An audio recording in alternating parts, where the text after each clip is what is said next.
Good evening. I'm Eugene Chan and welcome to Straight Talk. Today, we are privileged to have with us the Honorable Tse Chin-wan, Secretary for Environment and Ecology. Mr. Tse brings nearly 4 decades of experience from our Environmental Protection Department, serving on a wide range of professional and senior managerial levels.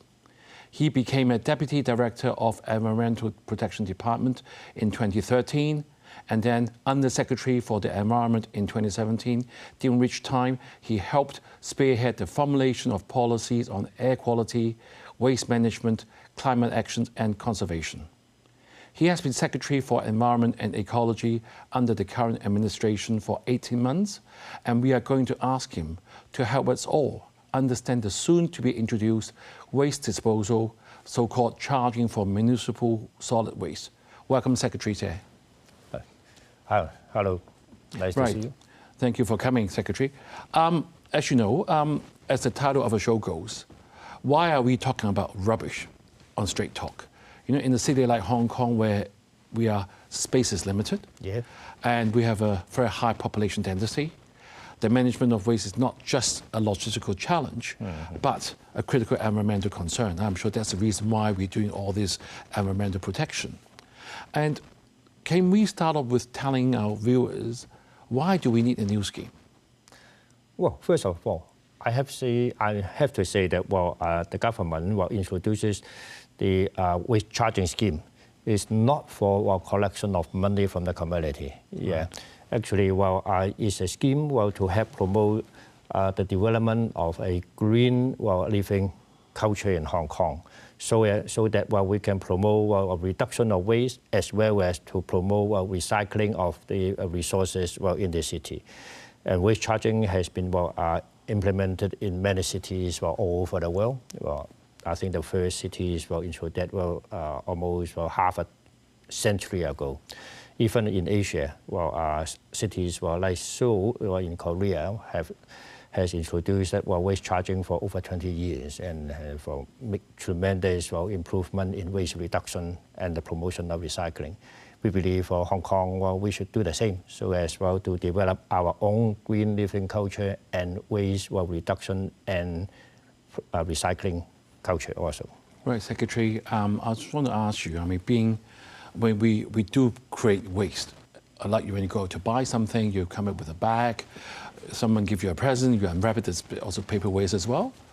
Is there any trend in personal waste? Is there any increasing trend or decreasing trend per capita in Hong Kong? Do you have any data on that? If we look at the waste disposal trend, actually it's very correlated to what we call the GDP, because basically waste production is a result of our economy. When together with the growth of our economy, the waste will increase. In Hong Kong, now each day we are producing 11,000 tons of garbage per day. 11 tons. 11,000 tons. 11,000 tons. Wow. Yeah, per day. I think that is terrible. And most important of all, in Hong Kong, because of our history, the waste are buried in the landfills. It occupies the very precious land in Hong Kong. And therefore, I think it's very important for us to reduce the production of waste. And also, we need to develop our own recycling industry. Right. I think. So, Secretary, just now you said that with the GDP correlates with the amount of rubbish that we have. Does Hong Kong people produce more rubbish than the rest of the neighboring cities? Just a matter of interest? For example, if we compare to Seoul or compare to other cities in Japan, I think in terms of economic development, we should be of a similar level, roughly. Actually, we are producing almost doubling the waste quantity compared to them. Really? Yes, and therefore I think it is very imminent for us to do something in order to reduce our waste production. Well, thank you for sharing that data, because I'm sure not many viewers realize we're producing more garbage than the other cities. So what exactly do we have to do to support the scheme? Well, basically, people will need to do, in simple terms, just do one thing under the waste charging scheme. Of course, that is not the end of it. We want people to do more. because well, the objective of the waste charging scheme is to promote well, our waste reduction and well, our recycling. Well, I will talk about that later. And in simple terms, so after the waste charging scheme is implemented, for example, now you are throwing your waste, well, maybe in some waste bins in the back staircase or there, or in a waste collection room somewhere in the floor in the building, you use a plastic bag to wrap the waste, and before you put it into those places. Well, after the scheme, well, you need to buy a designated bag. Right. Yeah, a designated bag, and use that bag, well, which is green in color, to wrap the waste and then throw it in the places the same as before. Right. Yeah, through buying the bag, you are going to pay well for the volume of it. Okay. If you produce more waste, well, you have to buy more bag or buy a larger bag, well, in order to wrap it. And through that sort of waste, well, you pay for it. Yeah. Right. And because you have to pay for it, then people, well, I think in experience in other cities is that people will change their behavior. They will pick the recyclables from those waste in order to reduce the money to buy the bags. Yeah, and therefore so you pick the plastic bottles. So it's interesting. You're saying that we are not charging, we're not doing this to make money for the government. Right. But we are charging the bag so that people will feel the pain when they have to buy a bag. The more you throw away, the more you have to pay to buy more bags you have to pay, right? Yes. So in a way, so the benefit of the charging is basically as a deterrent effect. Hopefully that we won't throw as much away. Is that correct? Yes, that is precisely the purpose of waste charging. Yeah. Right. Changing people's behavior. Yeah. Right. With other cities that you've said have also gone this waste charging, do they charge similar waste as well? Oh yes, I think in Asia, well, in Korea or also in Taipei, yeah, I think the waste charging rates were very similar. Yeah, same order of magnitude. Right. All right. So I'm sure that the viewers realize that in the last few days over the news, there are a lot of concern from property management industry, from the resident corporations, even the cleaners, even the general public, a lot of questions. Some have said that citizens will just throw things away from their home now, maybe in the back staircase. How are you going to prevent that? Well, I think what the purpose of waste charging, well, is to develop a culture and to change people's behavior. Yeah, and of course, I think at the very beginning, well, some people will do that. Yeah. But, well, I think the experience in other places is that, well, when the scheme is introduced, many people, well, they will change their behavior. And these people, well, will influence other people. Right. And through this, influence, well, the community will getting more and more people to do it. Yeah. Right. And then, well, of course, it takes time. Usually, well, it takes about 3 to 5 years. Then most of the community will be converted, and therefore we will be developing a new culture. So when you say that it develop culture takes time. Yeah. So what if I'm postulating that if people start to throwing more things on the street, on the rooftops, or even it may get to us a more dirtier Hong Kong. I mean, that's going to affect our tourism as well. So has your department considered this at all? Oh, yes. I think, well, actually, well, this term of government, I think you are aware that, well, we are very determined, well, to clean up the city. Yeah, and therefore we have stepped up our enforcement for people who are fly tipping waste all over the place. Yeah, and we have also increased the fixed penalty ticket for fly tipping. Yeah, from the previously $1,500 to $3,000. Well, wow. Yeah, and therefore, well, no matter when and no matter at whatever places, well, littering, yeah, will be caught. Yeah, we will step up our enforcement against littering. Would you be having a night enforcement team going around the city? Oh, well, we will respond to complaints, and therefore, if there's some black spots, well, people are doing that, well, frequently some places, well, yes, well, we will send people to catch those people. But sometimes, people in Hong Kong, they are rational. Yeah, you mentioned that people, they try to throw rubbish away because they want to save money. Yes. Yeah, they want to save money. And therefore, they should actually look at it in a rational way. Yeah, if you are going to throw away those litters, well, if you do it every day, sooner or later you will be caught. Yeah, sooner or later. Once you are caught, well, at least you'll be fined of $3,000. Yeah, $3,000 is sufficient for you to buy those bags for several years. Yeah. Therefore, if the purpose of doing that is to save money, it is of course much better for you to buy those bags rather than to throw those litters away. Right, good point. Let's take a break now, and viewers, stay tuned. We will see you right back here on Straight Talk in just a few moments.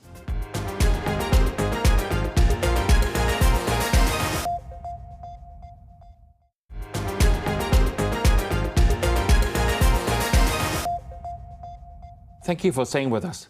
The Secretary of Environment and Ecology, Mr. Tse Chin-wan, is on the show this evening, and we have been talking about the department's plan to charge for municipal solid waste. So, Secretary, in the first half of the show, you said very clearly that this scheme is mainly to reduce the wastage and rubbish for Hong Kong because we're producing so much, 11,000 tons a day, which is a lot, and is causing concern to our environment. And we are trying to change the culture of people. Hopefully in 3 to 5 years' time, we all have a better respect to our environment, and it's going to be much greener Hong Kong. Right. And one thing that we have talked about earlier is about the concerns of people, and in particular, this green bag we have here. There have been, maybe you can tell people what you expect them to do. For example, one of the sort of a eye-catching story is talk about the broomstick. What can you do about a long broomstick that doesn't fit in the bag? And some say that you can cut into half or you can do whatever. So maybe you can tell the viewers what you expect us to support the scheme with the bag, and how about those big items? What do we have to do? So after the scheme is implemented, what people should do is that, in the past, you use a plastic bag, maybe it's a white bag or a bag in black in color. You just go to buy a designated bag, like this one. We have 9 sizes, different sizes. 9 sizes, yes. Yeah, okay. And therefore you can buy one suitable for yourself, and then you wrap those waste with the bag and then throw it away exactly in the same way as you have done it before. Yeah. And so very simple. Very simple. Yeah, not difficult for you. Yeah, just buy the bag and then throw it away exactly in the same way as before. Then why are people so concerned? They talk about the bag is going to be easily poked through, and then you'll be fined if it cuts open the bag. Is that true? Oh yes. Well, I think earlier, there's some rumors spreading around, and also a video in the web that says that those bags can be broken very easily. Yeah, and actually, the bags were shown in the video were false bags. Not actually our designated bag. Right. Our designated bag is just normal bags. You can be used for waste disposal, just like other waste bags. The same, actually, they are the same. We do not have that sort of worry, and that's why after we have these bags sold in the market, when people see the actual bags, they understand that these are normal waste bags. No need to worry about the quality of the bags itself. They can be used to wrap waste just in the same way as before. In the past, even today, if you're going to throw some waste away, you have your white or black rubbish bag at home. Yep. Then wrap it up. Or sometimes when you go out to have a meal, they give you a bag to carry some leftover food back. Yeah. Then you use that bag to wrap your waste. Right. And now it looks like we are putting those. We used to use that bag as a rubbish bag, and now we're buying a new designated bag. Yep. Are we not creating more bags for this decomposition for long term? Are you worried about that? Well, 2 points. One is that we are encouraging people to change their behavior to reduce bags. Yeah, and therefore that we have a campaign before to promote people to bring your own bag. Yeah, don't use those plastic bags provided by the supermarkets or other suppliers. That is one point. Yeah, but nonetheless, those plastic bags are recyclable. Yeah. And if you have those white bags or black bags at home, you can take those to our green at community stations. They can collect it for recycling. They won't be dumped as waste. Yeah. And also now we are we are talking to the, not actually talking, we have agreed with the supermarkets and those chain stores that, they will also show some bags in retail. And therefore, if you go to a supermarket, you have forgotten to bring your own bag, you can buy a designated bag. Over there? Yeah. Oh, that's and a then, smart idea. That designated bag, when you take it home, you can use to wrap your waste, and therefore you don't waste any bags. Yeah. Right, there's a good way to make that bag more use than just throwing the rubbish away, isn't it? Right, right. Sorry I have to go on, see one more question on the bags, because there are a lot of rumors about this green bag. They were saying that there are even fake garbage bags online. So how do you expect the actual cleaner, when they collect the rubbish from any households, how can they tell whether that bag is authentic or fake? What if they find, okay, it's definitely fake, then what do they do with the garbage? Do you have any guidelines for them? Oh, actually, we do not expect those cleaners to try to identify which bags are true, are genuine, which are false. We do not expect them to do so, yeah. Because I think the responsibility to catch those people who are selling those fake bags, I think lies with the government. Yeah, we are working with the customs to catch those people, and we also send our staff to inspect the shops, etc. To make sure that they are selling genuine bags. For the residents or for a city, for normal people, it's very easy for them to identify those shops because we will have a label. If you go to those shops with the labels authorized retailers, then the bags you are going to buy will be the genuine one. And if you do not bother to look at those labels, then go to those big chain or supermarkets and those convenience stores, and they will guarantee you are going to buy the genuine bags. Yeah. Right. Okay, let me ask one further question on bags.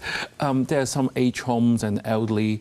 They say that they will need more waste every day, like diapers or incontinence pads or whatnot. Some they to change a few times a day, so they're going to have more garbage. And I understand that the Bureau, the government, may give some subsidy to those sort of less privileged or less off people.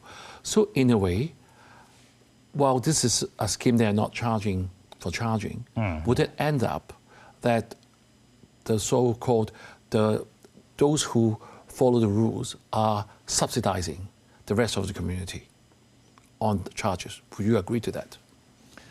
Well, under the scheme, for those people receiving what we call the comprehensive social security assistance, and also people receiving the old age allowance, for each person will be receiving $10 more.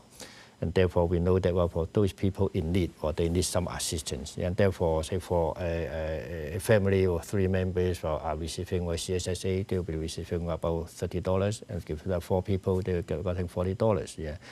If they do a little bit, to separate the recyclable, etc., those money should be sufficient for them. Yeah, should be sufficient for them. Yeah, and of course, you have mentioned about those elderly people. Maybe for those people who also disabled, they might need more support. Yeah, and therefore, together with the social welfare department, we'll be talking to the trades. Yeah. Okay.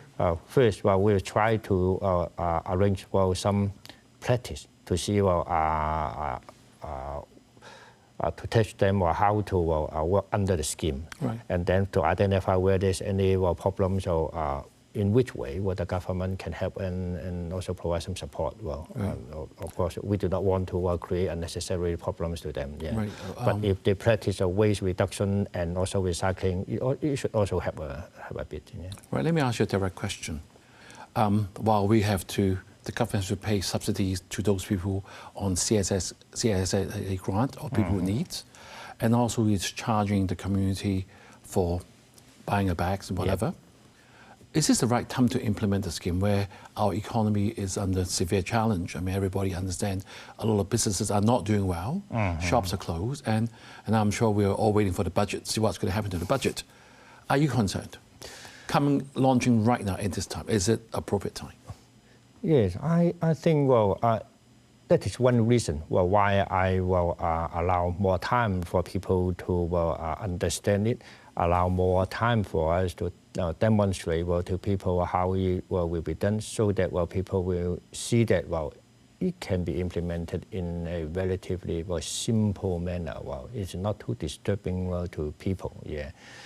And actually, if the scheme is implemented successfully, it will help to take away those recyclables, separate those recyclables for recycling. Yeah, the collection of those recyclables, and also the recycling process for downstream will help develop a new green industry in Hong Kong. Yeah. And for example, for those green air community stations established by the Environmental Protection Department, you go there, you see that they have employed many young people there. Okay. Many young people there. Right. If we have if the volume of the recyclables are scaled up, then they will generate more employment. Right. And yes, also for the grassroots, yeah, because for the handling of those recyclables, etc., collection, we create jobs for the grassroots. Yeah. Right. And actually, that can help. That can help. Therefore, many places, after the epidemic or the pandemic, people are talking about a green recovery, right? Because they believe this green transformation can help the economy to recover. Right. I think that is also one side of the story. Yeah. Will, under your leadership, are you going to provide more sort of recycle points to pick up? Because looks like now there's only one in one district, for example. It's not very convenient. Will there be plans to increase? Now we have 42 stations as well as 170 mobile collection points over the territory. Yeah, and yes, the answer is that we'll continue to expand the collection network, right, because we believe that is a good way to encourage people to practice Secretary, waste recycling. One last question before the show ends. I'm sure any successful policy needs good communication. Mm-hmm. Will you say that up until today, the communication between the government and the people, although it's of good intention, can it be improved? And how will you do it in the next 4 months? Definitely, we have to do it better, make it better. Yeah, communication should be done in a better way. That's why we'll arrange for certain demonstrations for people to see how waste charging is going to put in practice. Yeah. Okay. Right. Unfortunately, we have run out of time, Secretary, but thank you very much for taking all our questions on this and the real hot topic of charging for municipal solid waste. I trust that your Bureau will take all the feedback you have received and work to deliver the best solution for Hong Kong residents. Environmental activist Greta Thunberg said, "Let us not be known as the generation that talked about rubbish, but as the one that took bold steps towards a cleaner and greener future." Have a good evening and see you next week.